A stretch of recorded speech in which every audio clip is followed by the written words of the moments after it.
UPSC foundation batch में हमने शुरू की है ज्योग्राफी, जिसमें हम अपनी पहली क्लास पूरी कर चुके हैं। वह हमने पहला टॉपिक था पृथ्वी की उत्पत्ति एवं विकास, जिसमें हम देख चुके हैं कि पृथ्वी की उत्पत्ति एवं विकास से संबंधित परिचय, इसका तात्पर्य क्या है, संबंधित सिद्धांत, जिसमें हमने कास्तेदी बफन के बारे में पढ़ा। फिर हमने अद्वैतवादी सिद्धांत, द्वैतवादी सिद्धांत के साथ साथ आधुनिक सिद्धांत में बिग बैंग थ्योरी के बारे में विस्तृत चर्चा करी, तथा साथ ही साथ हमने पृथ्वी की उत्पत्ति, सौरमंडल में इसकी उपस्थिति के बारे में जाना और इसके आकार और स्वरूप के बारे में भी हम चर्चा कर चुके हैं। तो आज इसी टॉपिक पर हमारी दूसरी क्लास है, जिसमें हम इसी टॉपिक को कंटिन्यू करेंगे। डेली सुबह 6 बजे हमारी क्लास यूट्यूब पर आती है, जिसके नोट्स आपको डिस्क्रिप्शन में दिए टेलीग्राम लिंक से मिल जाएंगे। तो आज है हमारी क्लास नंबर 2। तो चलिए देखते हैं। क्लास थोड़ी छोटी रहेगी क्योंकि एक बार बेस बनाना ज़रूरी है। तो चलिए देखते हैं आज की क्लास नंबर 2 में हम इसी टॉपिक को आगे बढ़ा रहे हैं। तो हम पृथ्वी का आकार एवं स्वरूप तक पढ़ चुके थे। उसके बाद हम एक टेबल ड्रॉ कर लेते हैं, यानी कि एक मैप ड्रॉ कर लेते हैं कि अब तक इसमें हम क्या कर चुके हैं। तो सबसे पहले जो है पृथ्वी की उत्पत्ति एवं विकास, ये हमारा चैप्टर चल रहा था, पृथ्वी की उत्पत्ति एवं विकास। इसमें जो है हम सबसे पहले इसका परिचय देख चुके हैं कि पृथ्वी की उत्पत्ति एवं विकास से क्या तात्पर्य है। इसके बाद हमने जो है इससे संबंधित सिद्धांत देख चुके हैं। संबंधित सिद्धांत में हमने अद्वैतवादी सिद्धांत, फिर हमने द्वैतवादी सिद्धांत, और फिर हमने जो है बिग बैंग थ्योरी के बारे में विस्तृत चर्चा कर चुके हैं। बिग बैंग थ्योरी के बारे में हम पढ़ चुके हैं। उसके बाद जो है हमने इसके आकार एवं स्वरूप के बारे में पढ़ा, आकार एवं स्वरूप के बारे में, जिसमें जो विभिन्न वैज्ञानिकों द्वारा या स्वरूप के बारे में जो भी विचार दिए गए उनके बारे में हमने। उसके बाद है हमारा अगला पृथ्वी की विशेषताएं।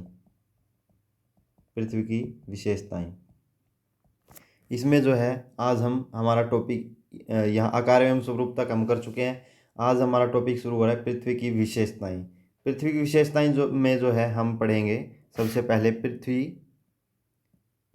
पृथ्वी का अपने अक्ष पर झुकाव। पृथ्वी का अपने अक्ष पर झुकाव, क्या पृथ्वी जो है अपने अक्ष पर क्यों झुकी हुई है, उसके झुकाव का कारण क्या है, इसके बारे में हम चर्चा करेंगे। फिर जो पृथ्वी घूर्णन कर रही है, यानी पृथ्वी दो तरह की गति कर रही है। एक तो वो खुद अपना जो है चक्कर लगा रही है, और उसके साथ साथ वह सूर्य की भी परिक्रमा कर रही है, यानी कि घूर्णन का कारण। और फिर देखेंगे हम परिक्रमण का कारण, यानी परिक्रमण का कारण। तो आज हम इसी पर चर्चा करेंगे। तो सबसे पहले हम देख लेते हैं पृथ्वी का अपने अक्ष पर झुकाव। ये पृथ्वी की विशेषताएं। पृथ्वी की उत्पत्ति के बारे में हम पढ़ चुके हैं कि कैसे उसकी उत्पत्ति हुई, तथा उसके आकार और स्वरूप, तथा उसकी सौरमंडल में अवस्थिति के बारे में हम जानकारी ले चुके हैं। अब पृथ्वी के अगला हमारा पॉइंट है पृथ्वी का अपने अक्ष पर झुकाव। तो पृथ्वी का अपने अक्ष पर झुकाव जो है, इसका कारण है आकर्षण बल। आकर्षण बल जो है किन्हीं भी दो वस्तुओं के मध्य लगने वाला एक बल है, आकर्षण बल। यहाँ कौन कौन सा जो है आकर्षण बल कार्य कर रहे हैं। सबसे पहले है सूर्य प्लस चंद्रमा, यानी कि सूर्य व चंद्रमा के द्वारा लगने वाला ज्वारीय बल। इसके बारे में हम बेसिक कॉन्सेप्ट में जानकारी ले चुके हैं। ज्वारीय बल क्या है, वह किस प्रकार कार्य करता है, तथा इसके साथ ही साथ सूर्य व चंद्रमा का ज्वारीय बल तथा पृथ्वी का अपना गुरुत्व, इसके बारे में हम बेसिक कॉन्सेप्ट में पढ़ चुके हैं। पृथ्वी का अपना गुरुत्व, पृथ्वी का अपने अक्ष पर झुकाव। जैसे हम जानते हैं कि पृथ्वी अपने अक्ष पर 23.5 डिग्री जो है झुकी हुई है, तो इसका कारण क्या है। तो इसके लिए हम देख लेते हैं कि इसका एक हम उदाहरण के तौर पर देखते हैं। जैसे ये हमारा सन है और ये अर्थ है, जो ये जो है अपने अक्ष पर 23.5 डिग्री जो है लगभग झुकी हुई है।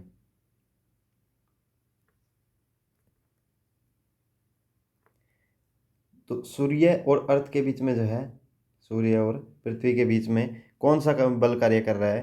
तो ये जो है, हम पहले एक उदाहरण देख लेते कि जैसे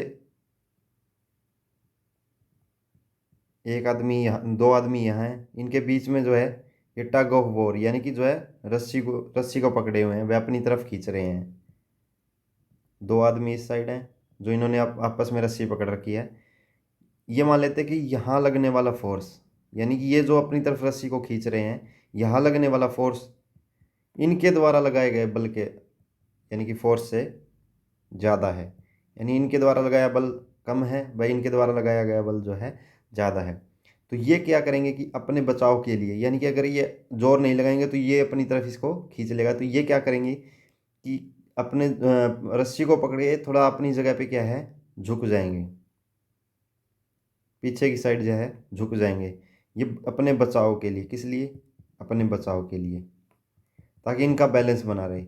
यही कारण है कि सूर्य और पृथ्वी के बीच जो है आकर्षण बल, कौन सा आकर्षण बल जो है कार्य करेगा यहाँ, ज्वारीय बल, ज्वारीय बल, या यहीं पर कार्य करेगा सेंट्रीपिटल, सेंट्रीपिटल या अभिकेंद्रीय बल।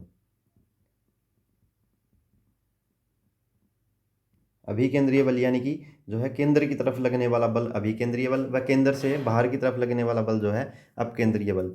यहाँ क्या है कि सूर्य का जो द्रव्यमान है, सूर्य का द्रव्यमान अधिक है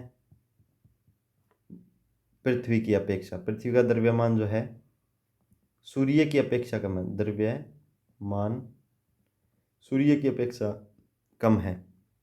तो ये क्या करेगा कि यहाँ सूर्य के द्वारा लगने वाला आकर्षण बल या ज्वारीय बल जो है, या अभिकेंद्रीय बल भी बोल सकते हैं, वो ज़्यादा है, इसलिए पृथ्वी को यह अपनी तरफ खींच लेगा। इसके बचाव में पृथ्वी क्या है, अपने अक्ष से 23.5 डिग्री अपना बैलेंस बनाने के लिए झुकी हुई है। तो और इस साइड अगर उस एक तरफ अभिकेंद्रीय बल कार्य करेगा तो इस दूसरी तरफ जो है अपकेंद्रीय बल, यानी केंद्र से बाहर की तरफ लगने वाला अपकेंद्रीय बल कार्य करेगा।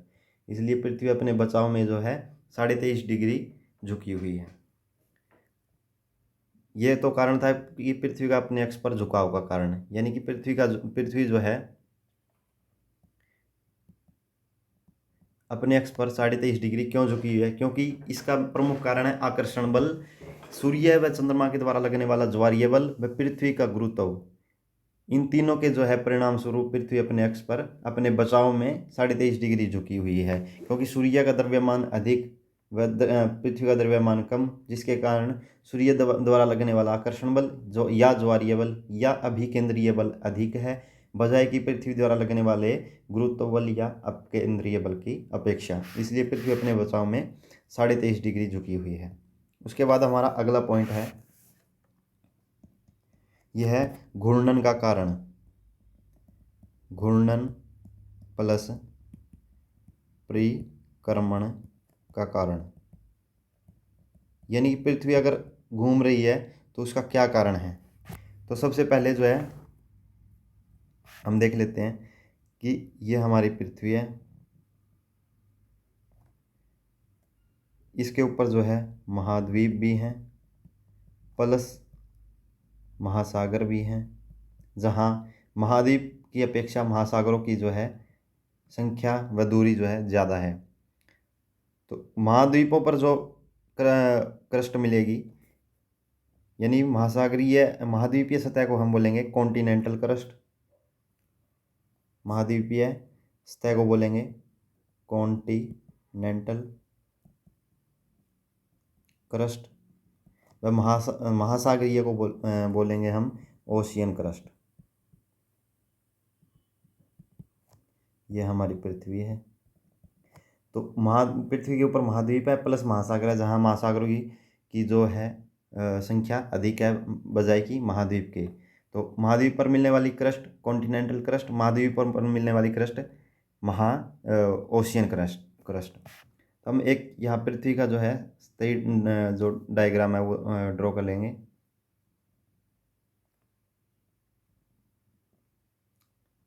ये पृथ्वी की आंतरिक सतह, जहाँ यह 3 लेयर में मिलती है, जिसमें सबसे यहाँ समुद्र का पानी,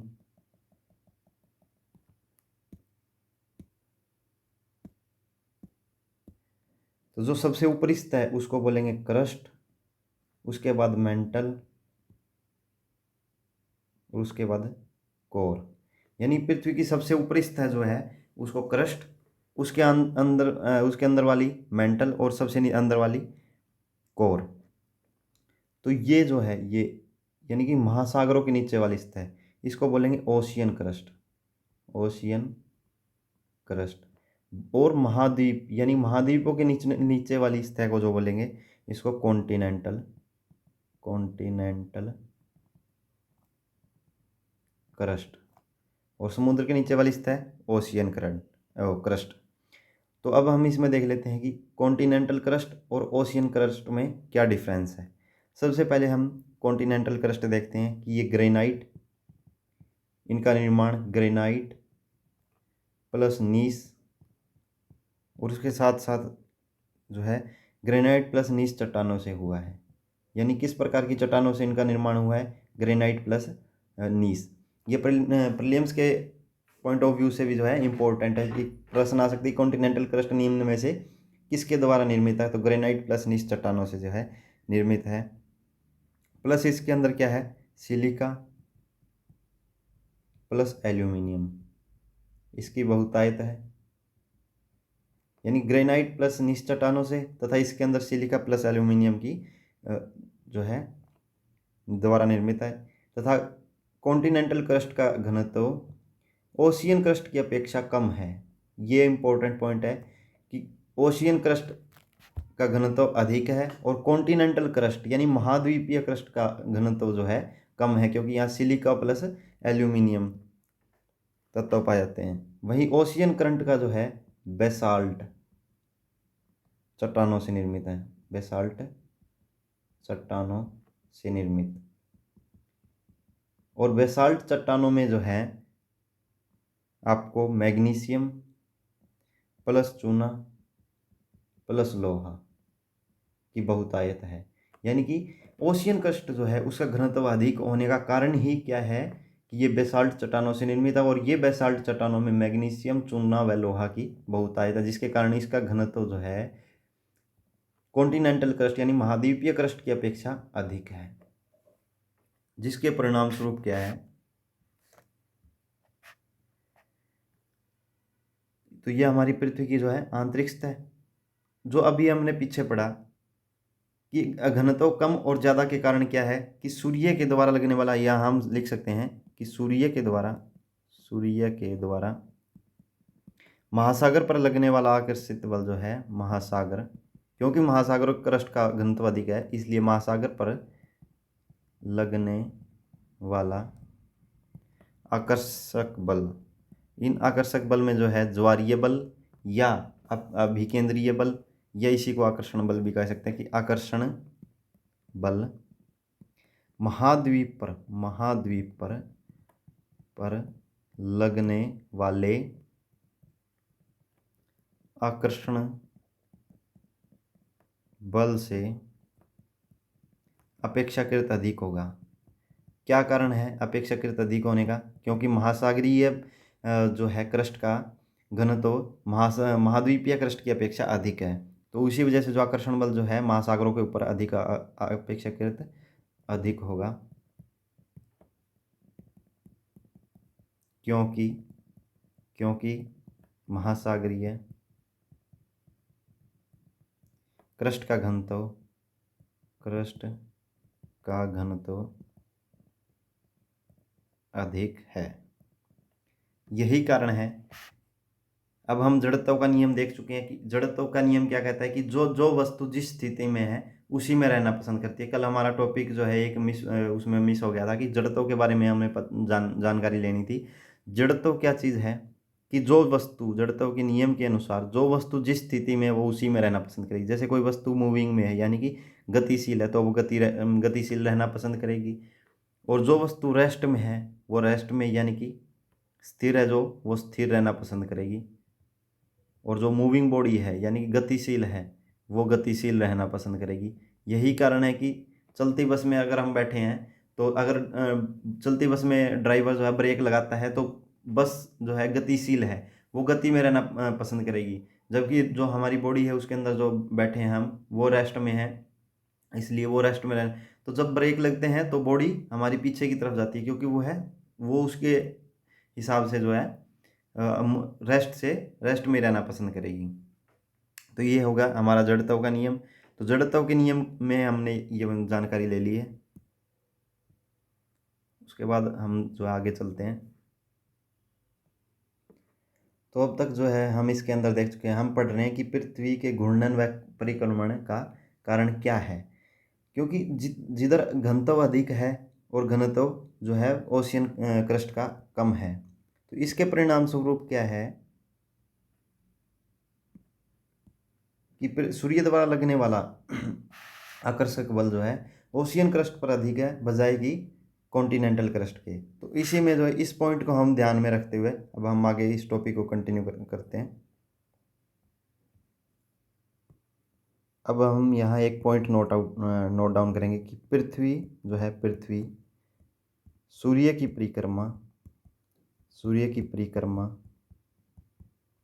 जो है परवलयाकार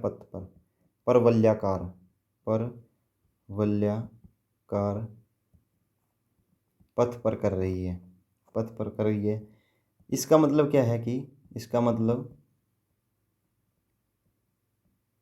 इसमें क्या है कि बीच में अगर सन है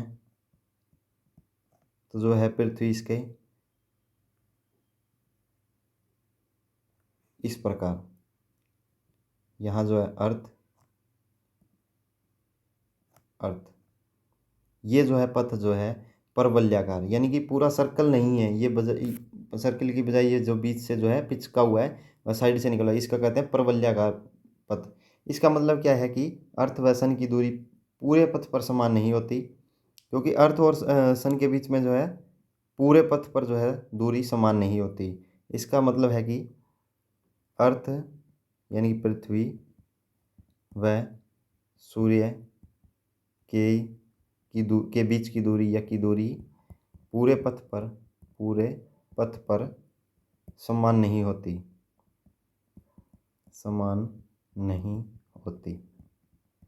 इसी में हम देखते हैं कि इसका कारण क्या है। पृथ्वी की शेप हम पढ़ चुके हैं, जियोडाकार की है। उसके बाद जो है इधर हमारा नॉर्दर्न हेमिस्फेयर यानी उत्तरी गोलार्ध, इधर दक्षिणी गोलार्ध यानी कि साउदर्न हेमिस्फेयर। उत्तरी गोलार्ध के अंदर जो है सी से हम डिनोट कर रहे हैं कॉन्टिनेंट यानी कि महाद्वीप को, और ओ से डिनोट कर रहे हैं ओशियन यानी समुद्र को, सागर को। उत्तरी गोलार्ध के अंदर क्या है, कॉन्टिनेंट की जो है मात्रा ज़्यादा है बजाय कि ओशियन के। और हम पढ़ चुके हैं कि समुद्री क्रस्ट की घनत्व अधिक है और जो है यानी कि महाद्वीपीय क्रस्ट का घनत्व जो है कम है। इसी वजह से अगर महाद्वीप ज़्यादा है तो इनका कुल घनत्व कम हो जाएगा। क्या हो जाएगा? कम हो जाएगा, कि उत्तरी गोलार्ध का घनत्व जो है बजाय कि दक्षिणी गोलार्ध के कम है, क्योंकि दक्षिणी गोलार्ध में कॉन्टिनेंट की बजाय ओशियन की मात्रा अधिक है, जिसके कारण जो है घनत्व जो है अधिक होगा। और ये इस परवलयाकार पथ पर हम देख सकते हैं कि पृथ्वी एक ऐसा समय आता है जब पृथ्वी जो है सूर्य से अधिकतम दूरी पर है, और एक समय है जब पृथ्वी जो है निम्न का सबसे कम दूरी पर है, यानी कि निम्न दूरी पर है। जो सबसे अधिक दूरी पर है ये समय है 4 जुलाई का, और जो सबसे नज़दीक है वो है 3 जनवरी, यानी 3 जनवरी और 4 जुलाई हम जो है 2 दिनांक याद कर सकते हैं इसमें। जो सबसे नज़दीक है, जब सबसे नज़दीक आएगा यानी कि 3 जनवरी को इसको बोलेंगे उपसौर, यानी कि जो है पेरिहिलियम इसको बोलेंगे। अपसौर को ही इंग्लिश में हम पेरिहिलियम। और जब सबसे दूर होगी तो अपसौर, यानी अप होगी, सबसे अप यानी सबसे ऊपर अप, तो सबसे दूर होगी वो अपसौर, और जो सबसे नज़दीक है वो उपसौर। ये डिफरेंस है दोनों में, उपसौर, और इसको बोलेंगे एपीहिलियम। ये 4 जुलाई को है, सबसे दूर 4 जुलाई को, और सबसे नज़दीक जो है 3 जनवरी को। अब हम देखने में ऐसा लगता है कि 3 जनवरी को हमारे यहाँ ठंड सबसे अधिक होती है, लेकिन जो है पृथ्वी तो सबसे नज़दीक है सूर्य के, तो सूर्य का ताप अधिक पहुंचना चाहिए, तो हमारे यहाँ गर्मी होनी चाहिए। इसका क्या कारण है? क्योंकि पृथ्वी जो है अपने अक्ष पर कितनी डिग्री झुकी हुई है? 23.5 डिग्री। उसके जो झुकाव का कारण हम पढ़ चुके हैं कि सूर्य द्वारा लगने वाला आकर्षण बल इसका मुख्य कारण है। तो नॉर्दर्न हेमिस्फीयर में जो है यानी कि उत्तर गोलार्ध में कॉन्टिनेंट अधिक है, अधिक और ओशियन कम है, जिसके कारण घनत्व कम है। तो ये स्थिति अगर जब 4 जुलाई को अभी ये पृथ्वी सूर्य के पास जाएगी तो सबसे दूर होगी, उस टाइम क्या है कि सूर्य का आकर्षण बल कम होगा क्योंकि इसका घनत्व कम है। अगर घनत्व कम है तो ये पृथ्वी जो है सूर्य द्वारा लगने वाला आकर्षण बल जो है कम हो जाएगा, क्योंकि सबसे दूर तो इस वजह से क्या है ये दूर चली जाएगी। तो सूर्य का आकर्षण बल कम होगा। और जब घनत्व अधिक है यानी कि 3 जनवरी को जब इसका ये फेस सामने होगा सूर्य के, इसका कारण हम अभी देखेंगे कि सूर्य का आकर्षण बल जो है अधिक होगा। इसका कारण हम देख लेते हैं जो डायग्राम ड्रॉ करके। सबसे पहले हम बीच में लेते हैं हमारे सूर्य को यानी कि सन। उसके बाद जो है पृथ्वी इस प्रकार चक्कर लगा रही है। एक बार पृथ्वी यहाँ है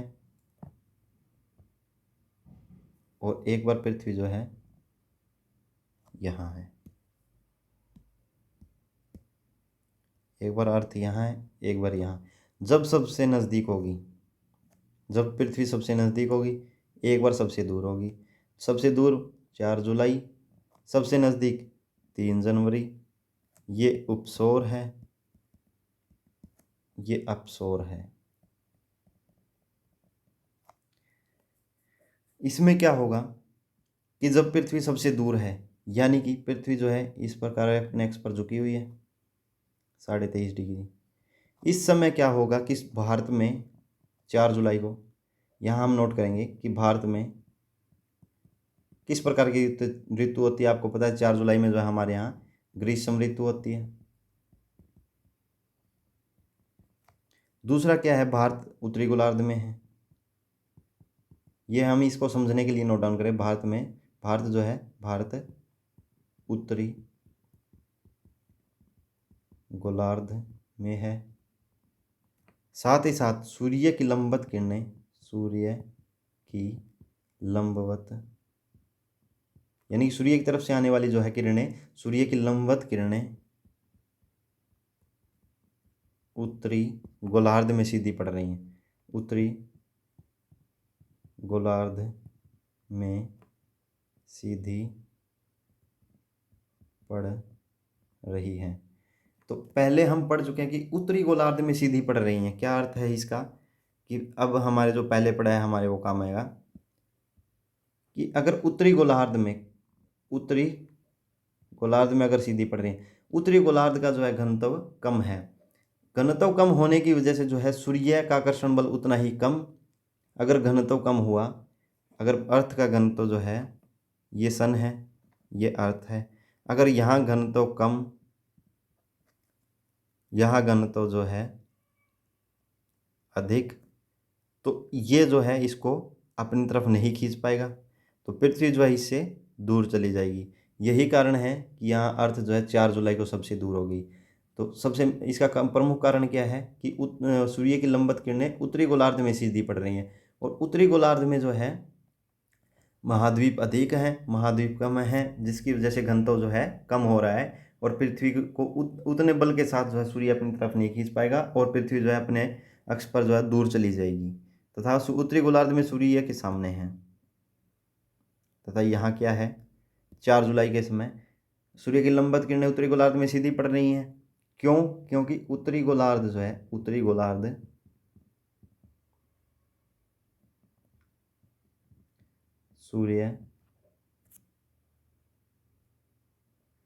सूर्य के सामने है। इसी के ठीक अपोजिट अब हम समझने का प्रयास करेंगे। इसके ठीक अपोजिट क्या हो रहा है,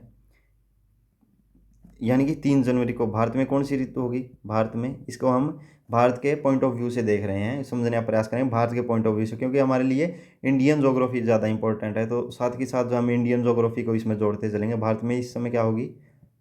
भारत में शीत ऋतु होगी। तो तथा साथ ही साथ क्या है, भारत जो है उत्तरी गोलार्ध में है। तो सूर्य यहाँ क्या हो रहा है कि सूर्य की लंबवत किरणें इस समय कहाँ पड़ रही हैं? किरणें दक्षिणी गोलार्ध में सीधी पड़ रही हैं, सीधी पड़ रही हैं। तो दक्षिणी गोलार्ध में सीधी पड़ रही हैं, इसका मतलब क्या है कि दक्षिणी गोलार्ध का फेस किस साइड है? सूर्य की तरफ। यानी कि जो सूर्य की तरफ से आने वाली जो किरणें हैं, यानी सूर्य का जो प्रकाश है वो सीधा दक्षिणी ध्रुव, दक्षिणी गोलार्ध पर पड़ेगा। इसके और दक्षिणी गोलार्ध का हम पढ़ चुके हैं कि घनत्व अधिक है, क्योंकि वहाँ महासागरों की उपस्थिति जो है अधिक है, इसलिए दक्षिणी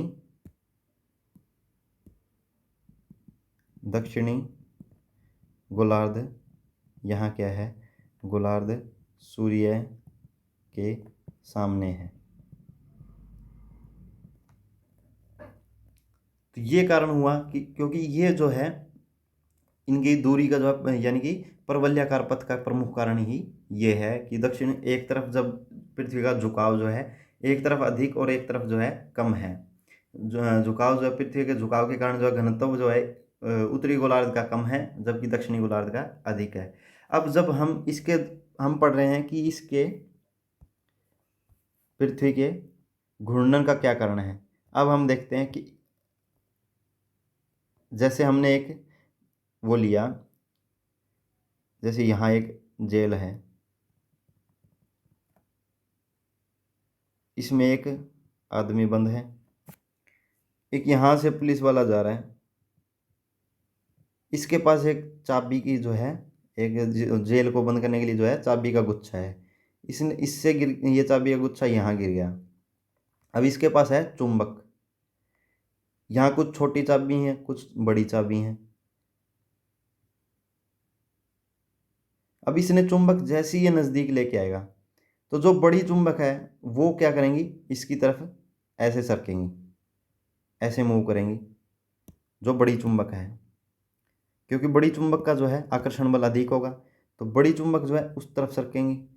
जबकि छोटी चुंबक जो है इनका आकर्षण बल उतना अधिक नहीं है, तो ये इस तरफ है। यानी कि साथ ही साथ उसकी तरफ चुंबक की तरफ भी गति करेगा, तथा साथ ही साथ जो है एक सर्कल यानी वलयाकार पथ पर भी जो है चाबी इस प्रकार मूव करेगी, यानी साथ ही साथ चुंबक की तरफ भी जाएगी तथा गोल गोल घूमना भी स्टार्ट कर देगी। यही कारण है कि पृथ्वी का अपने अक्ष पर झुकाव होने के कारण वह इसके दोनों गोलार्धों में जो घनत्व का डिफरेंस है, क्योंकि दक्षिणी गोलार्ध का जो है घनत्व अधिक है बजाय कि उत्तरी गोलार्ध के, इसलिए पृथ्वी जो है आगे गति करने के साथ साथ जो है दोनों गोलार्धों में घनत्व का डिफरेंस होने के कारण जो है गोल गोल भी घूम रही है। तो इसके घूर्णन और परिक्रमण का कारण जो है इनके दोनों गोलार्धों में घनत्व का अंतर होना है। ये थोड़ा टॉपिक जो था थोड़ा टफ टॉपिक था, इसको हमने समझने का जो है आसान से आसान बनाकर जो है एग्जाम्पल के थ्रू हमने समझने का प्रयास किया। एक बार हम दोबारा देख लेते हैं। जो अब तक ही हमने पढ़ा है कि पृथ्वी का अपने अक्ष पर झुकाव का कारण क्या है? सूर्य द्वारा लगने वाला आकर्षण बल, जहाँ ये आकर्षण बल को हम ज्वारीय बल या सेंट्रीपिटल बल भी कह सकते हैं। और अर्थ का जो है अपकेंद्रीय बल कम है, क्योंकि अर्थ का द्रव्यमान सूर्य की अपेक्षा कम है। तो हमने इस एग्जाम्पल के थ्रू इसको समझने का प्रयास किया। उसके बाद हमने घूर्णन व परिक्रमण का कारण जाना, क्योंकि जो पृथ्वी की क्रस्ट, मेंटल और कोर यानी कि आंतरिक सतह है, वहाँ दो तरह की सतहें हैं, ओशियन क्रस्ट और कॉन्टिनेंटल क्रस्ट। जहाँ कॉन्टिनेंटल क्रस्ट ग्रेनाइस और नीच चट्टानों से निर्मित है, जिसमें सिलिका और एल्यूमिनियम की प्रधानता है, जिसके कारण इसका घनत्व जो है कम है। जबकि दूसरी तरफ ओशियन करंट बेसाल्ट चट्टानों से निर्मित है, जहाँ मैग्नीशियम, चूना और लोहा की मात्रा अधिक है व घनत्व अधिक है। इसलिए सूर्य के द्वारा लगने वाला जो आकर्षक बल है ओशियन क्रस्ट पर अधिक व कॉन्टिनेंटल क्रस्ट पर कम है। यही कारण है कि पृथ्वी के दोनों गोलार्ध, क्योंकि उत्तरी गोलार्ध में जहाँ महाद्वीप का अधिक व ओशियन कम, व दक्षिणी गोलार्ध में महासाद्वीप कम व ओशियन यानी कि महासागर ज़्यादा है। इसीलिए दक्षिणी गोलार्ध का घनत्व अधिक व उत्तरी गोलार्ध का घनत्व कम है। इस प्रकार हमने जो है इसके सबसे नज़दीक व सबसे दूर 4 जुलाई, सबसे नज़दीक 3 जनवरी, इसका प्रमुख कारण क्या है वो भी हमने समझने का प्रयास किया। पृथ्वी जो है परिक्रमण और परिभ्रमण किस लिए कर रही है, क्योंकि इसके दोनों गोलार्धों में जो है घनत्व का अंतर होने के कारण ये आगे की तरफ भी गति कर रही है और जो है अपने घूर्णन भी कर रही है। इसके बाद हमारा नेक्स्ट टॉपिक है, अब हम नेक्स्ट टॉपिक अपना देख लेते हैं। हमारा अगला टॉपिक है पृथ्वी की उत्पत्ति को जानने हेतु किए गए प्रयास। हेडिंग डाल लेते हैं, पृथ्वी की उत्पत्ति को जानने हेतु किए गए प्रयास, यानी कि पृथ्वी की उत्पत्ति किस प्रकार हुई उसको जानने के लिए जो आधुनिक समय में जो प्रयास किए जा रहे हैं या जो जो है इसके ऊपर या जो एक्टिविटीज़ या जो मिशन किए जा रहे हैं उनके बारे में हम जानने का इसके बारे में जानेंगे, जिसमें हम करंट अफेयर को भी साथ के साथ लेके चलेंगे। वह भूतकाल या भविष्य में जो प्रयास किए जाएंगे उनके बारे में भी अगर हमारे पास कोई तथ्य होंगे उसके बारे में हम चर्चा करेंगे। तो सबसे पहले हम चर्चा करेंगे किए गए प्रयास, यानी कि जो भूतकाल में जो हमने किए प्रयास हैं उनके बारे में, और उसके बाद है हमारा दूसरा टॉपिक जारी प्रयास। दोनों के बारे में हम जानकारी करेंगे जिसके बारे में जिसमें हमारा जो है करंट अफेयर भी साथ के साथ पूरा होगा। तो किए गए प्रयास में सबसे महत्वपूर्ण है जूनो मिशन। इसके ऊपर जो है मेंस में एक बार प्रश्न आ भी चुका है, जूनो मिशन से आपका क्या तात्पर्य है, वह इससे संबंधित जो है इस तथ्य पूछे गए थे। तो जूनो मिशन के बारे में हम देखते हैं। सबसे पहले मोस्ट इंपॉर्टेंट टॉपिक है इसका जूनो मिशन। जूनो मिशन क्या है? नंबर 1, सौरमंडल का 5वां, कहाँ किस लिए जूनो मिशन को लॉन्च किस लिए किया गया, कि इसका प्रमुख कारण क्या था?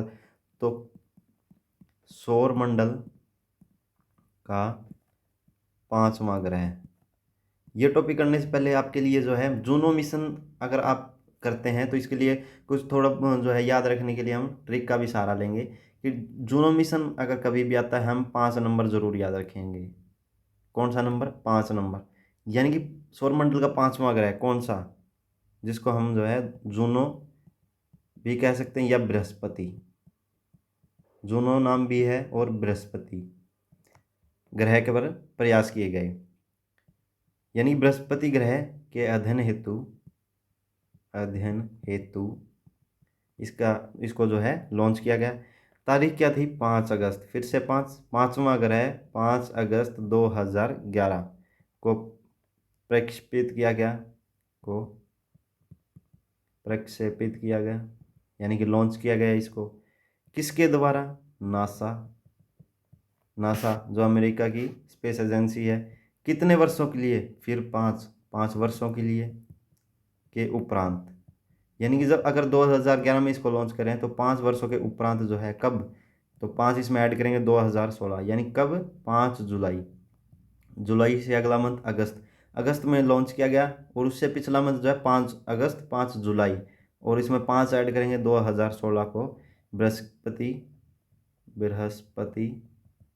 की कक्षा में जो है स्थापित होगा, की कक्षा में ये जाकर जो है स्थापित हो गया। तथा अब इसके जो है इसके कार्य क्या करेगा यह वहाँ पर बृहस्पति पर जाकर जो है इसने, अब तो ये पुरानी टाइम बात होगी तो हम क्या किया इसने, तो हम लिखेंगे कि बृहस्पति के 37 चक्कर लगाएगा, 37 चक्कर लगाएगा। तथा साथ ही साथ बृहस्पति की बनावट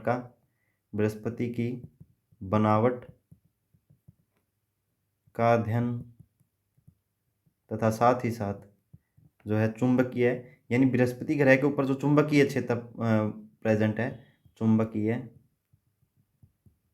क्षेत्र का अध्ययन करेगा।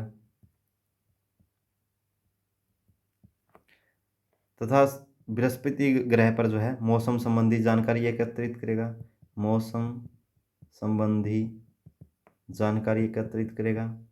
यानी बनावट का अध्ययन, चुंबकीय क्षेत्र का अध्ययन, मौसम संबंधी जानकारी तथा साथ ही साथ हजारों मील मोटी जो गैसीय परत है के नीचे कोई ठोस परत है या नहीं, हजारों मील मोटी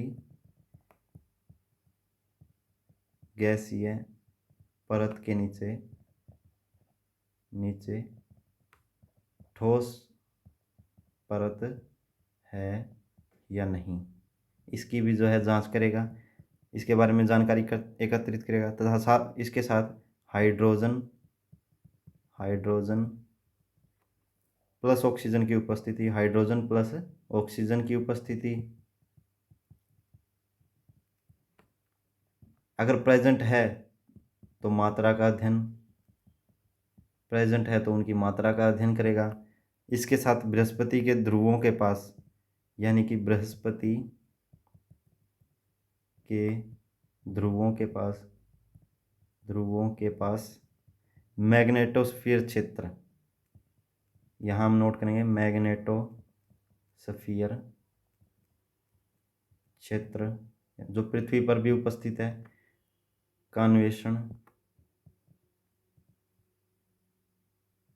अन्वेषण व अरोरा, ये पृथ्वी के ऊपर जो है घटित होने वाली कुछ जो है प्राकृतिक घटनाएं हैं, यानी कि मैग्नेटोस्फीयर क्षेत्र प्लस अरोरा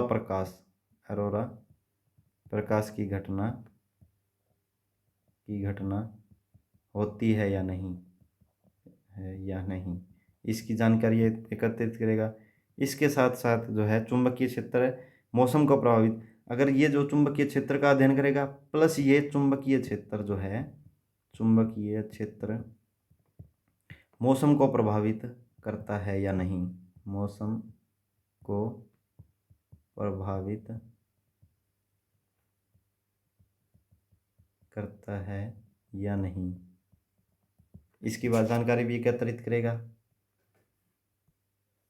तो यहाँ तक हम देख चुके हैं कि जूनो मिशन को लॉन्च करने का क्या कारण है, कब लॉन्च किया गया, भाई इसके क्या कार्य हैं, तो ये हमें क्या क्या जानकारी उपलब्ध कराएगा उसके बारे में हम देख चुके हैं। एक बार हम दोबारा देख लेते हैं कि पृथ्वी की उत्पत्ति को जानने हेतु किए गए प्रयास में हम किए गए प्रयास तथा जारी प्रयास के बारे में पढ़ रहे हैं, जिसमें जूनो मिशन हमारा सबसे पहले है, जिसके बारे में हमें 5 नंबर याद रखना है, क्योंकि इस सौरमंडल का 5वें ग्रह के लिए यानी कि जूनो या बृहस्पति पर के अध्ययन हेतु 5 अगस्त 2011 को नासा द्वारा 5 वर्षों के उपरांत 5 जुलाई 2016 को जो है बृहस्पति कक्षा में स्थापित हुआ, जिसमें 37 चक्कर लगाएगा और ये क्या अध्ययन करेगा कि बृहस्पति की बनावट का अध्ययन प्लस चुंबकीय क्षेत्र तथा यह चुंबकीय क्षेत्र मौसम को प्रभावित करता है या नहीं, इसकी जानकारी तथा साथ ही साथ मौसम संबंधी जानकारी। उसके साथ हजारों मील मोटी गैसीय परत के नीचे ठोस परत है या नहीं, प्लस हाइड्रोजन या ऑक्सीजन की उपस्थिति है, अगर है तो मात्रा का अध्ययन। बृहस्पति के ध्रुवों के पास जो है मैग्नेटोस्फीयर क्षेत्र या का अन्वेषण व अरोरा प्रकाश की घटना होती है नहीं, इसकी भी जानकारी एकत्रित करके हमें देगा। तो अब सवाल ये उठता है कि इतने अध्ययन का हमें आखिर इस इतने पैसे इन्वेस्ट करने का, ये इतनी जानकारी इकट्ठे करने का हमें इसका बेनिफिट क्या है, इसका कारण क्या है, तो इसके बारे में हम देख सकते हैं कि यहाँ लिखेंगे हम, ये निष्कर्ष में भी हम लिख सकते हैं कि इन सब के अध्ययन के आधार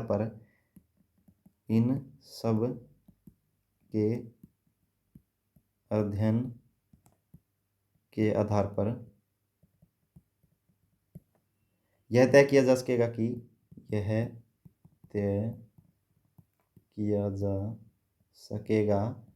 कि बृहस्पति ग्रह की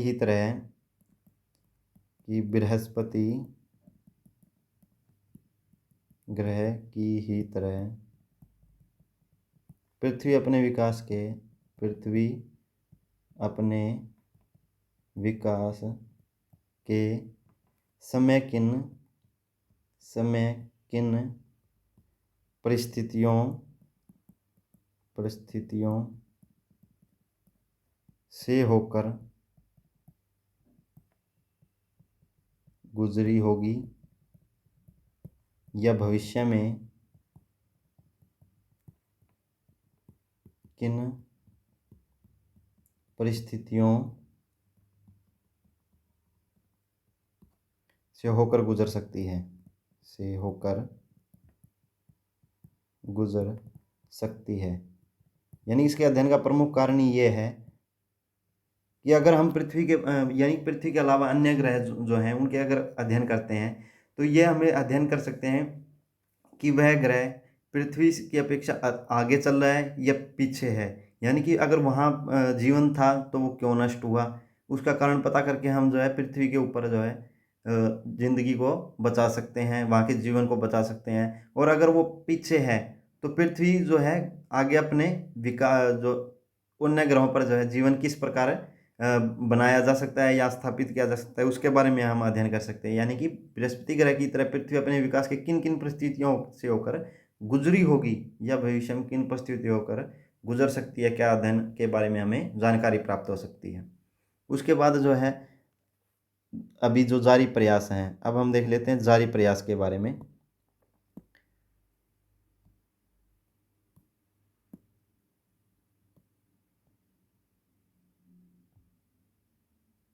यहाँ हम लिखेंगे जारी प्रयास।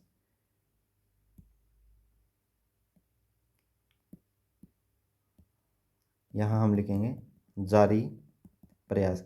अब जारी प्रयासों में जो है सबसे पहला हमारा पॉइंट एक है सर्न, CERN। सर्न क्या है इसका परिचय हम देखेंगे। परिचय में हम लिखेंगे इसकी स्थापना जो है, स्थापना 1954, कहाँ पर, फ्रांस व स्विट्जरलैंड, यानी स्विट्जरलैंड, फ्रांस व स्विट्जरलैंड की सीमा पर जिनेवा के उत्तर पश्चिम के नगरीय क्षेत्र में, फ्रांस व स्विट्जरलैंड की सीमा पर जो है एक क्षेत्र है जिनेवा, जहाँ जिनेवा के उत्तर पश्चिम, आपको यह पता होना चाहिए कि अधिकतर मरुस्थलों की स्थिति भी कहाँ है, उत्तर पश्चिमी क्षेत्र में है। उत्तर पश्चिम के नगरीय क्षेत्र में जो है सर्न कार्यशाला को बनाया गया है। अब हम देख लेते हैं कि परिचय में ही सर्न की जो है फुल फॉर्म देख सकते हैं। यहाँ लिखा है, यहाँ होगा European organisation for nuclear research. अब हम देख रहे हैं कि यहाँ ये सर्न है जो सी से स्टार्ट होने, लेकिन ये European organisation for nuclear research, ये क्या है कि ये इस वजह से क्योंकि ये जो है इसका इंग्लिश नाम है। सर्न जो है एक फ्रेंच शब्द है, फ्रेंच भाषा से बनाया गया है फ्रेंच शब्द। इसका अर्थ है काउंसिल यूरोपियन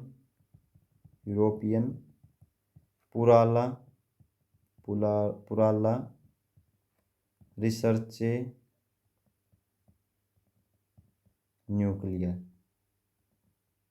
यानी कि सर्न जो है फ्रेंच भाषा है, क्योंकि फ्रांस व स्विट्जरलैंड की सीमा पर है, जिनेवा के उत्तर पश्चिमी क्षेत्र नगरीय क्षेत्र में, इसलिए फ्रेंच भाषा में इसका नाम है काउंसिल यूरोपियन पुराला रिसर्च न्यूक्लियर। और हिंदी में इसको हम बोल देंगे, इंग्लिश में हम बोलेंगे इसको European organisation for nuclear research, और हिंदी में हम इसको बोलेंगे यूरोपीय नाभिकीय अनुसंधान परिषद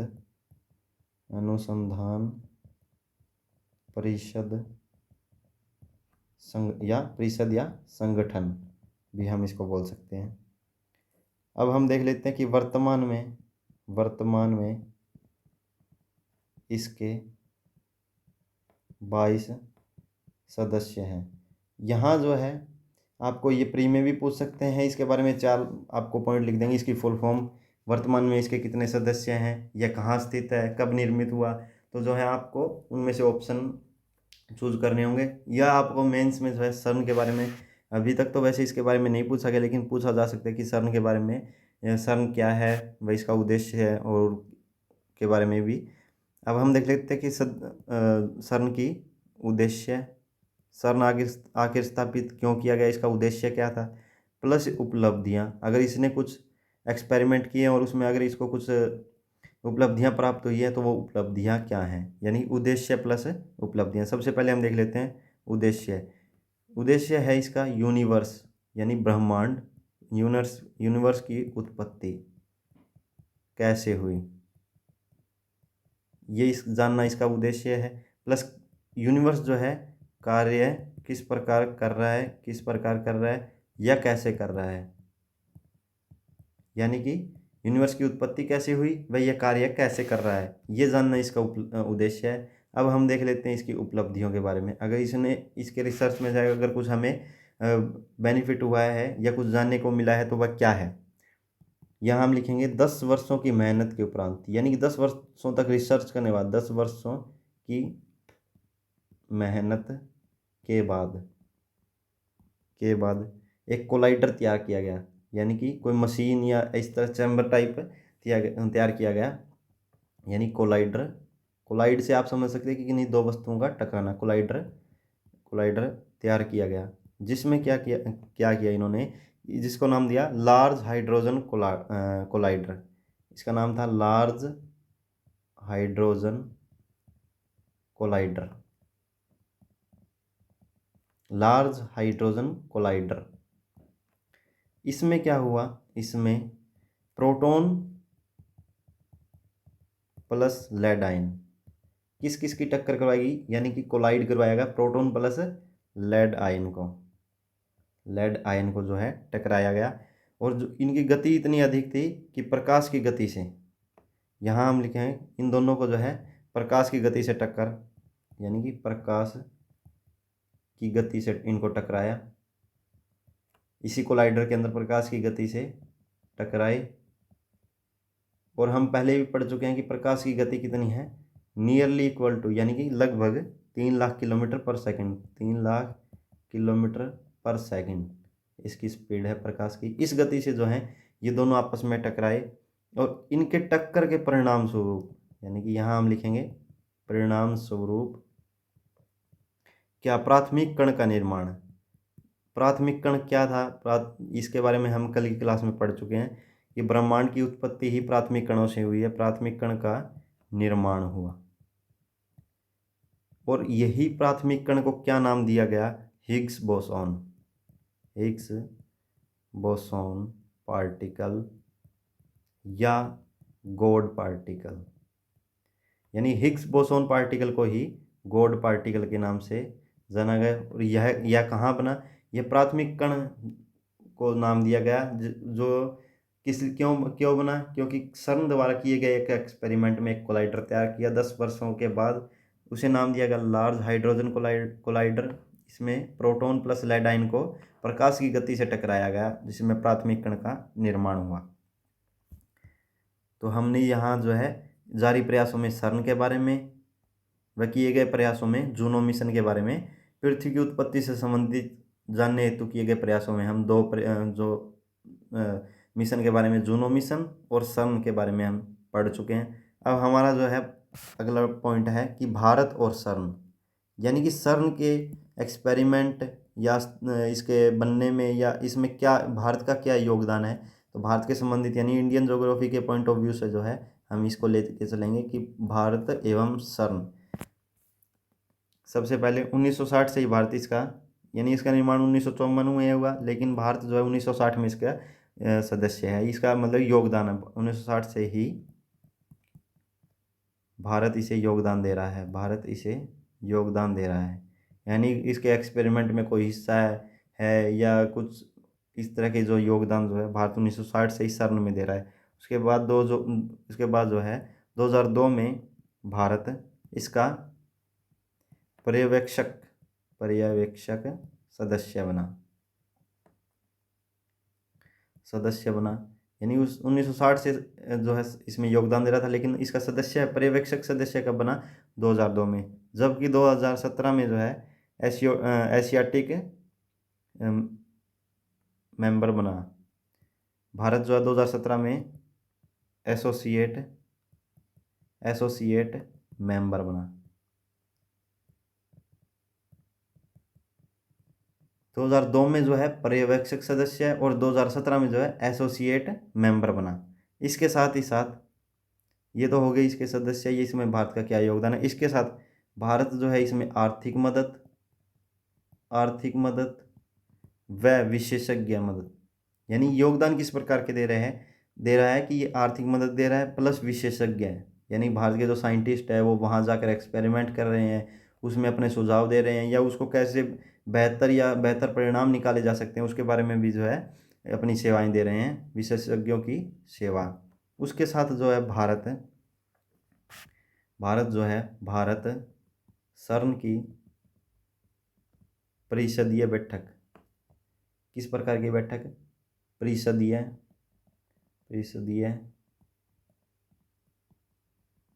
बैठक में भाग लेता है प्लस भारत यहाँ अनुसंधान भी कर सकता है। इसके साथ ही साथ क्या है कि भारत यहाँ अनुसंधान भी कर सकता है।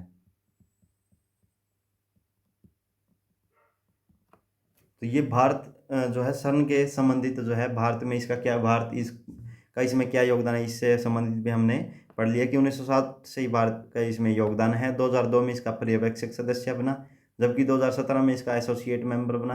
भारत इसमें आर्थिक मदद के साथ साथ विशेषज्ञों की सेवा भी दे रहा है। तब भारत इस सर्न की परिषदीय बैठक में भाग लेता है तथा यह अनुसंधान भी कर सकता है।